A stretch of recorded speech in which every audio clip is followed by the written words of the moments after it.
Friends, welcome to Cafe Mutual's YouTube channel. I am Karishma Gagwani, and today we'll have a detailed discussion on multi-cap funds. As we all know, multi-cap funds invest in stock of companies across the large cap, the mid cap, and the small cap space. And likewise, we also have ELSS and flexi cap funds that invest in a similar manner. So, what is it that makes multi-cap different from flexi cap and ELSS? And how is it that you can fit multi-cap in your client's portfolio? To answer these questions, we have with us Anupam Tiwari, Equity Fund Manager, Axis Mutual Fund. Hello, Anupam, and welcome to Cafe Mutual's YouTube channel.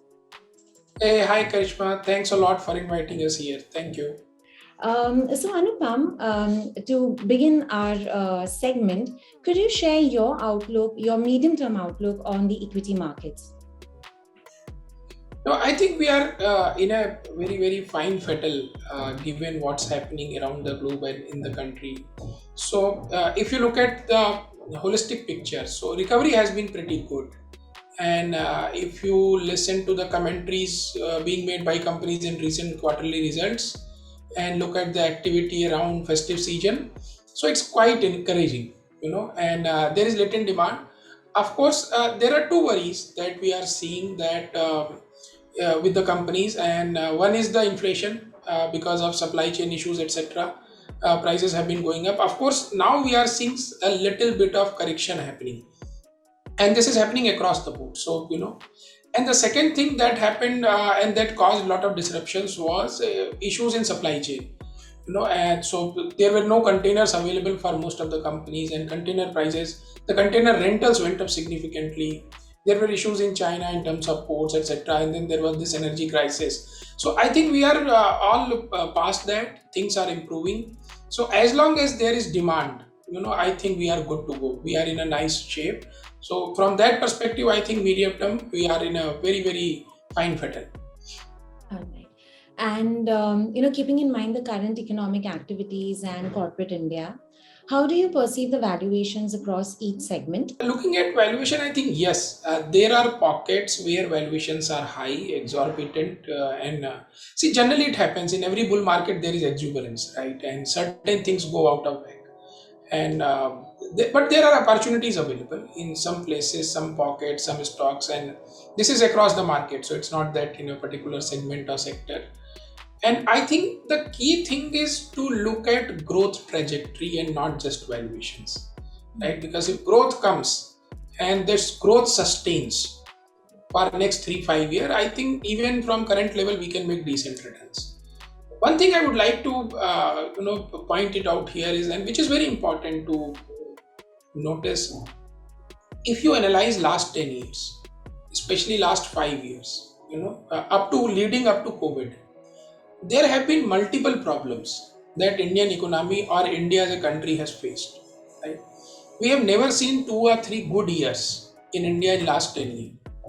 Every time there has been a problem. 11, 12 was kind of political instability and issues related to all those court cases, etc., policy paralysis.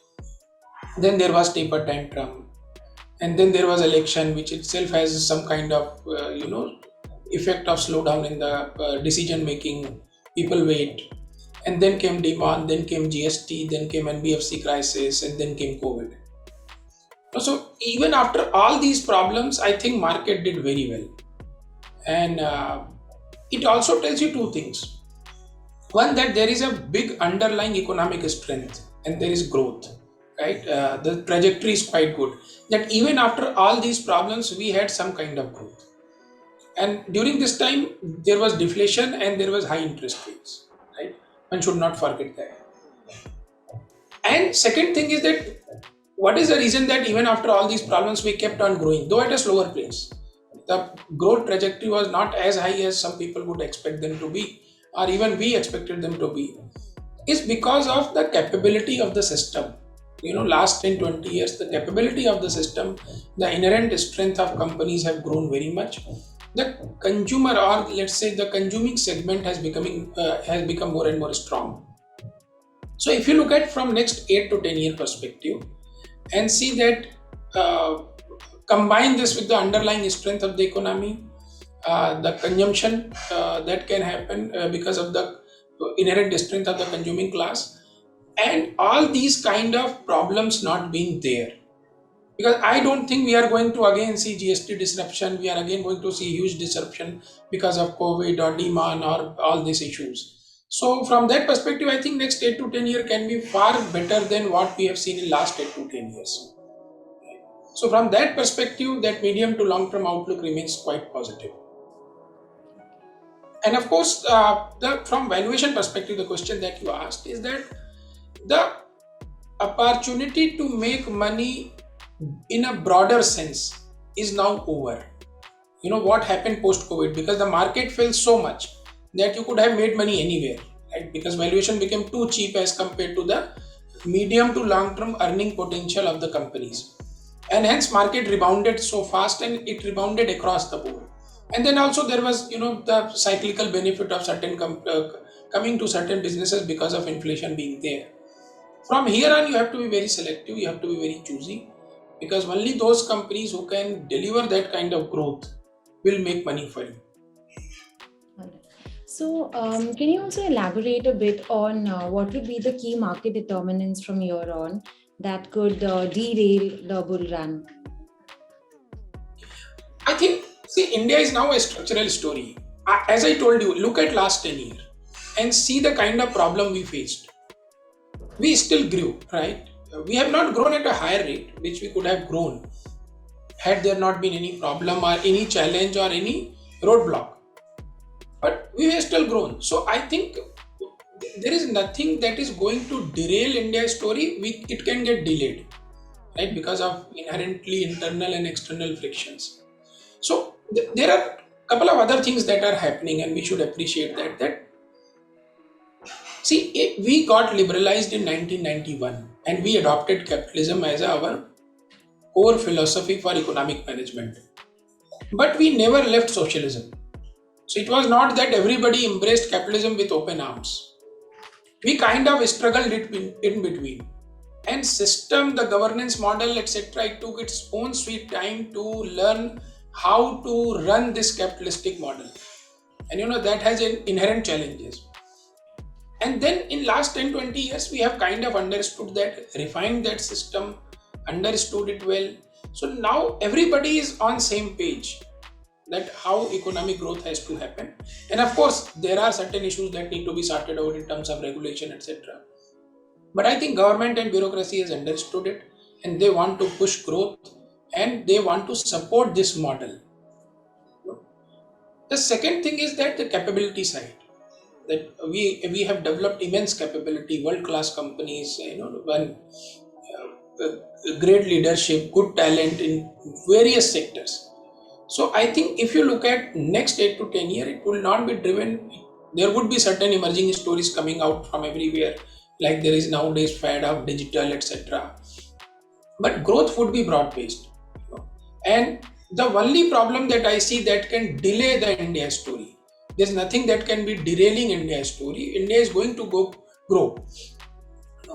What can derail is that maybe some amount of any global disruption that may happen, because of this hyperinflation, low interest rate, etc. So if there is any major reset that can cause some kind of disruption, or if we have some internal big issues in terms of instability that can cause, I don't see any. But other than that, I don't think there is any problem for India's story. Okay. And if we talk about the multi-cap space, Axis has come up with the Axis Multi-Cap Fund. So what is the rationale behind the launch, and why do you think investors should be investing in this segment? So of course, when this reclassification happened about multi-cap, flexi-cap, etc., initially, uh, uh, I think it's a blessing in disguise that SEBI created this kind of category. So one of the key benefit of this category that can happen is that there is a minimum allocation which is fixed, 25% in each market cap category, which is large cap, mid cap, and small cap. So the question is why one should own all these categories. Correct. That is question number one, and that is what drives the key requirement or core need for a multi cap fund. And then second is that if they have to own all these categories, the question is why together? Why not separately? Because there are funds available. You can have a small cap, mid cap exposure separately also along with large caps. So let's answer question number one: why you should own all these categories? Right? So most of the people invest in large caps, right? It's a fairly well-known story. Nobody questions it. But the propensity of people or the interest of people in mid cap and small cap is quite low. And one of the key reasons is that small caps are very volatile, and mid caps are relatively less but more volatile than large caps. So, of course, in mid caps, confidence has gone up, but people are still not very confident about small caps. They fear, and unfortunately, I manage the small cap fund, and I see people never get. Nobody tells me that what is the right time for a small cap. For people, every time is bad time for a small cap, because when market falls, people are worried. When market goes up, everybody says it's already run up, so why should invest, right?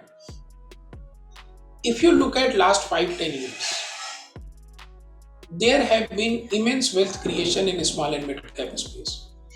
In fact, in our presentation, we have put up a chart where you see that the top 50 best performing stock in last 10 years. Five of them are large cap, 22 or 23 are mid and small cap. Balance 45 are mid and small cap. So there is a big wealth creation that is happening. And as I discussed, there were a lot of problems, a lot of challenges for the economy in last 5-10 years. Still, this category has delivered. Supposedly, the high risk category has delivered in a very difficult environment of last 5-10 years. So this tells you the underlying strength of this category. And as India is becoming bigger and bigger economy, it is growing. This is a category that is going to become very big over a period of time. Right? It is already growing, but it will become very big. New opportunities are coming. New companies are establishing themselves as a dominant player in respective segments. And hence, this is a category that one should not ignore at all. And there is another thing that is happening is that traditionally smaller companies have faced problem of access to talent, access to capital, and access to market. This is a classic trinity. Because smaller companies never used to get the best talent. Best talent always wanted to work in big companies, big brands, MNCs, etc. Now that thing has changed with this startup culture coming, ESOPs, wealth creation through ESOPs, higher growth, bigger challenges in smaller companies. Good talent wants to work in smaller companies. This is most important thing in my opinion, because we have seen talent makes a great differentiation in success of companies, especially smaller companies. Even if a good business model, a good opportunity cannot be executed profitably if the company doesn't have good talent. So in my opinion, that is going to be the most important, the biggest differentiator for companies in the next 10 years. And then I think access to capital problem has been solved permanently in India. There are so many private equity funds are available who are foreign origin. Indian AMCs are opening private equity funds, boutique shops are being opened. Indian investors are becoming very comfortable with concept of private equity, right? And the market itself has become very benevolent to smaller companies. SME exchange is there. So all these things are ensuring that access to capital for smaller companies is going to be there. So a good promoter, good management with a good business proposition is not going to face any capital problem. And third thing is access to market. So local market is becoming more accessible for smaller companies, more cost effective with digitalization, platforms, etc. This has helped a lot these smaller companies to actually access consumer, because accessing consumer is very, very costly in India. But this is changing now. And with China plus one, even global opportunities are opening up in a very, very big manner. So with all this, I think that one should be very, very positive about small and mid cap, and they should not ignore it as an investor. They should have some kind of allocation to that. And this combination in multi cap, where you have combined large cap, mid cap, small caps, ensures that on one hand you participate across market cap. So we own best ideas across market cap in this product, and at the same time, because of large caps being there, you have a managed risk because large caps are more stable, etc. So this is one reason why one should invest in this kind of theme where all market caps are available and one should invest in small and mid caps. Traditionally, people have ignored that area, just because of volatility, etc. So this helps in both the things. It controls volatility as well as gives you exposure. The second thing is that why one should do it in one product. Why not take a different product approach, create a basket? In theory, it is absolutely fine. You can do it, right? But practically doing it is very difficult. Investor psychology, human behavior, all that plays a key role. And decision making is kind of impaired because small caps are volatile. So making proper decision is at right time is difficult. Hence, one should allocate, have discipline, have patience. And as I told you, last 10 year, 5 year is a big testimony of the fact that even in difficult times, small caps and mid caps can deliver. So that will help, a disciplined approach will help in ensuring a fixed allocation. And hence you should do it in one product rather than trying to do, which is a good approach. I'm not saying it's not a good approach, but doing it is difficult. Exercises are good, but doing it on a daily basis is difficult. That bringing that discipline is difficult. So this product helps you bring that discipline. All right. So, if you could also throw some light on the investment strategy, what would be the investment philosophy of Axis Multi-Cap Fund? So we are going to follow the same Axis philosophy, right, which we follow across the products, and which is, if I can summarize in one line, is basically buy good businesses which are scalable, capable of generating good profitability, good return ratios, run by good and competent management with an excellent track record of corporate governance and execution. So this is our simple philosophy. We call it quality and growth. Sustainable long-term wealth creation happens only when companies grow. So you need to figure out combination of scalable opportunities and companies which can execute and profit from that opportunity. So that is where we say capable management, and we need to find management who can also create shareholder wealth. So that is where we focus on corporate governance.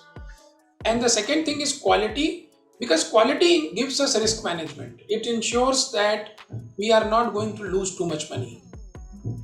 So that is why on one hand, growth will create wealth for our investors, and quality will ensure that we are not going to lose money. So this is what our fulcrum of our philosophy is, quality and growth. And we are going to use the same philosophy, apply the same approach to select the stocks. But Anupam, I had one more question here.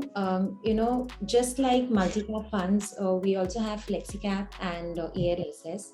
So, what are those advantages that investors get by investing in multi-cap and they are not available in FlexiCap or ELSS? Okay, so see, the most important difference is the minimum allocation to small cap and mid cap. It may not be necessary that you may get the same kind of allocation to mid and small cap in Flexi and ELSS, because and there could be multiple reasons, because they have never been kind of sold by the AMCs or by the advisors. They've never been accepted by the investor as having such a large exposure to mid cap and small cap space. So generally we have seen Flexi caps are predominantly large cap kind of portfolio. Similarly with ELSS. So this higher exposure of mid cap and small cap, which is mandated, minimum 25%, is I think the key differentiator. Okay. And second thing is, yes, theoretically, once again, a flexi cap can have any exposure to small cap, mid cap. ELSS can have any exposure to a small cap, mid cap. But doing it practically, I have seen, is not possible, because it takes time. There are liquidity issues, etc. Taking 25-30% in a fund, first buying a small cap and then selling them. So yes, tactically people do 10, 5, 15, those kind of numbers. But having such a large exposure is difficult. Secondly, I think rather than trying to time the market in different cycles, it is always better to have a fixed allocation. Discipline has helped everybody rather than timing the market. So this combined approach, which is fixed allocation, investor also knows where he's getting into, since beginning. It's not that suddenly one fine day he sees his portfolio composition is changing and It is not suiting his needs. There might be a case that people may not like that kind of exposure in these small cap and mid caps, but they may invest in flexi cap because flexi caps are generally largely NLSs are large cap kind of oriented. So this is the key difference. Okay. So coming back to Axis multi-cap fund, what makes Axis multi-cap fund different from other multi-caps in the market? I think the same thing that makes our other funds different from the market and other funds in the market. It's our philosophy, our approach of investing, our track record. And if you look at across market cap categories, be it large cap, mid cap, small cap, we have a quite satisfactory track record, and our investors are quite happy with what we have done over last 5 year, 7 year, 10 year time frame. So I think that's the key differentiator for us. And I have one last question, Anupam. Investors today who are looking to invest in lump sum, what do you think should distributors recommend? Should there be a lump sum in equity, or it should be a mix of both, equity as well as debt? Well, whether to do equity and debt largely depends from an investor perspective, right? Because as an equity fund manager, as an equity person, I think only equity. I don't understand it that much. So I think this call has to be taken from an investor side. How much equity, how much debt he wants. But one thing I would like to add here is that you look at last 20 years and look at what we have performed as a mutual fund industry, as an equity schemes across industry. You know, I think next 20 years are going to be better than this, and that would be an very big opportunity for us to create wealth for investors. So I think one should be cognizant of that fact. Yes, everybody thinks about short term, etc. But one should look little beyond that. And short term worries are there. There is volatility, but the only answer to all these questions is time. If I would have told you in 2011 that India is going to see all these problems in next 10 years, elections, GST disruption, demon, taper tantrum, then COVID, how many would have taken a call to invest in equity? If I gave you this scenario and gave you a 10-year lock-in product, would you have invested? Never, right? But look at the performance, look at the what market has delivered for investors. And I'm 100% confident that next 10 year would be better than this. So I think if we just look from that perspective and decide, so equity offers a great opportunity in next 8 to 10 years to create wealth for investors. Okay. All right. Okay, Anupam, with this, we shall wrap up today's segment. Thank you so much for joining us. It was indeed a pleasure to have you here. Thank you, Karishma. Thanks a lot. And again, a lot of thanks for inviting us here. Thank you. Thank you.